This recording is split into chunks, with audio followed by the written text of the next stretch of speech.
As we look at the things that are going to be necessary to survive in a post-apocalyptic world, especially if you're hunkering down, you're going to need a wide variety of tools, especially the sharps, in order to provide firewood, first aid, food processing, etc., into your home as you are hunkering down. So let's go through a few of these. I'm going to give 5 that are not pictured here on the table. Number 1 is going to be an axe. Number 2, bolt cutters. Number 3, a wedge. Number 4, a bow saw. And number 5, a hacksaw. So those 5 are not displayed here, but I think you should have one of each to your in your possession when this all happens. You can use a hatchet in place of an axe, but requires an awful lot of work. You're going to need some good food processing tools. So the Havilon is a fantastic skinner. It uses basically a razor blade, as you see here, and those are replaceable. So order a whole bunch of replacement blades, and that's a good skinning knife. You're also going to need a good meat processing knife with bone saw capability as well as a gut hook. You need a good flexible fishing knife so that you can get into the fish, fillet them if necessary. Another possible idea is a Scotch eye auger.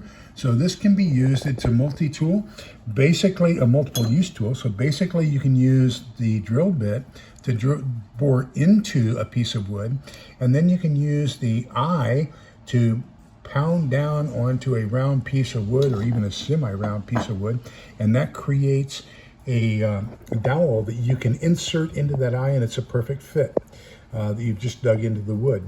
So that you can use that to join things, make ladders and all kinds of things. You can also use it to make a rocket stove. There are videos on how to do that. Some good nail clippers and nail cure equipment, a good multi-tool. To me, a good multi-tool has both the scissors as well as a good blade and a saw. Then you might want to have some heavy-duty shears to cut things. EMT shears. Let's get into medical here real quick. EMT shears, some scissors for sutures, suture removal scissors, and then some bandage scissors. Some very small, delicate scissors you can use for small stuff. A razor blade scraper. Mora Black is a fantastic knife to have around the house. The Victorinox or Swiss Army knife. This is the Trekker model. I really like it because it has a fantastic saw blade on it as well as a good heavy-duty blade. I also like the Dozier K-Bar makes it, the K-Bar Dozier, and this is a very inexpensive knife. It is a flat grind, which is just great for good field use, and so that would do you very well. Not that expensive, only about $30. Then you're going to need some electrical processing stuff. This is the Army TL29 electrician's pocket knife, some electrical cutting scissors, and then unfortunately my TL33, which is a combination of the TL29 pocket knife and then the TL30 pair of electrician's pliers, and they were put into a TL31 holster, a leather holster. That was in the bug out bag that got stolen out of the back of my car, but I got that from my dad probably about 1965 when he was working as a Hawk missile technician. So you also want to have some good snips, some dikes, and then some good electrician wire cutting pliers. You might want to also consider having a wire stripping kit.